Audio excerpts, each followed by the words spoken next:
Kwa mujibu wa mashuhuda wa tukio hilo, mwili huo unadaiwa kutupwa na mtu asiyejulikana, huku baadhi ya wananchi wakilaani tukio hilo. Tumeguswa sana na msiba huo, huyu mtoto mchanga aliyotupwa. Tunaiomba serikali pia, mambo haya yanatendeka, hususan na madaktari wetu wa mtaani wanachangia. Tunaiomba serikali wakaelishwe chini, madaktari wa mtaani waweze kuelimishwa. Wanatuumiza, wanaumiza jamii, kwa sababu huyu aliyotupwa hapo itawezekana ndo alikuwa tegemezi la huyo mama. Katika uchungu aliopata au ghafla amejibizana na mwenzake, akasikia hasira akaenda kutoa mtoto. Mtoto aliyotupwa hapo ni mkubwa sana jamani, hakosi kilo 4-5. Sisi tunaomba tu tuiombe serikali ya Jamhuri ya Muungano wa Tanzania ya Mama Samia, madaktari wote wenye hizi hospitali za uchochoroni wakalishwe chini, waelimishwe na wafundishwe na wapitishwe semina ili tuweze kupunguza athari kama hizi, kwa sababu hao wa mtaani ndio wanayechangia. Huyu mtoto hawezi kwenda kutoa mimba na gloves akaenda kutuwekea pale. Tayari ni daktari wa njia za panya amehusika. Kwa hiyo tunaomba, jambo hili limetuuma sana wana Njoro, tumesikitika sana na tutaendelea kusikitika. Tunaiomba serikali itusaidie kupiga vita vitendo kama hivi vya kutoa mimba, na sisi hatujachoka, tutapeleleza kina kwa kina, ole wake tukimbaini.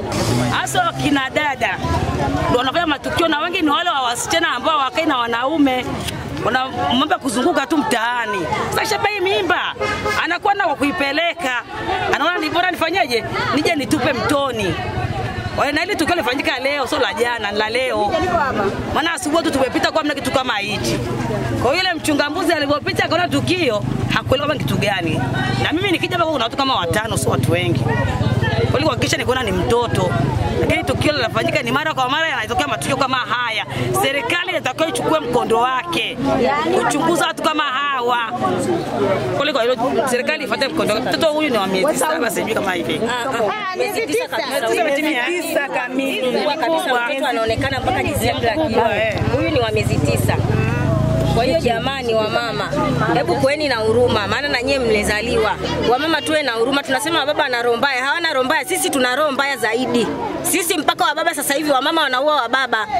Kwa hiyo hata watoto wetu tuliowazaa pia hatuna huruma, tunaua. Jamani, tuweni na huruma. Mtoto wa miezi 9 kwani unajifungua, unasubutu kuja kutoka hapa. Kaweke hata mlangoni kwa mtu, basi mtu akifungua mlango amkute hapo. Lakini sio kwa jinsi tunavyofanya.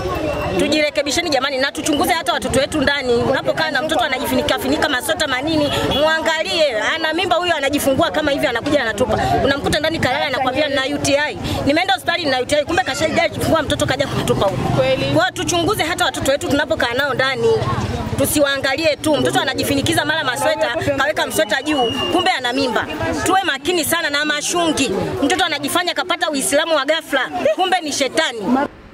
Kwa upande wake, mwenyekiti wa serikali za mtaa wa Njoro Dobi amekiri kupokea kwa taarifa ya tukio hilo na kutoa wito kwa wananchi kuacha mara moja, kwani ni tukio la 3 kutokea katika eneo hilo. Taarifa ambayo nimepokea kutoka kwa wananchi, taarifa ambayo ni ya masikitiko sana. Kuna mtoto mchanga ametupwa na watu wasiojulikana. Hivyo mpaka sasa unapotuona tuko katika eneo hili, tunaendelea kufuata utaratibu wa kanuni na sheria zilizowekwa.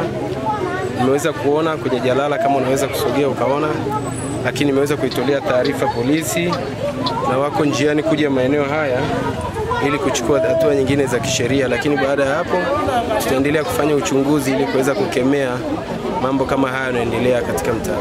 Hili ni tukio kama sikosei la 2 au la 3 chini ya uongozi wangu. Ni jambo ambalo linaniumiza sana kama mzazi, kama kiongozi, kiukweli linaumiza.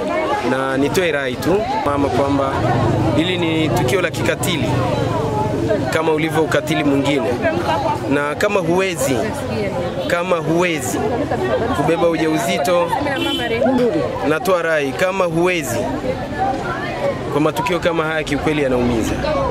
Umeona ni sahihi wakati na muda wa kubeba ujauzito, basi utakuwa umekubaliana na nafsi yako. Lakini vinginevyo kama uwezi, ni bora kuacha tu. Kuna staili nyingi unaweza ukatumia, hata kinga, ili asitokee ukatili kama huu umetokea hapo. Kwa hiyo ni rai yangu tu kwa wananchi na watu ambao wana roho za namna hiyo. Niweza kusema hapo awali kwamba ni jambo ambalo kama viongozi, kama mzazi, ni jambo la masikitiko, linaniumiza. Nabeba kama kiongozi na kama mzazi, linaniumiza. Ni jambo ambalo ninawaomba watu wenye tabia kama hizi, si tabia nzuri kijamii, kitamaduni, hata kwa Mungu si nzuri. Niombe watu wabadilike.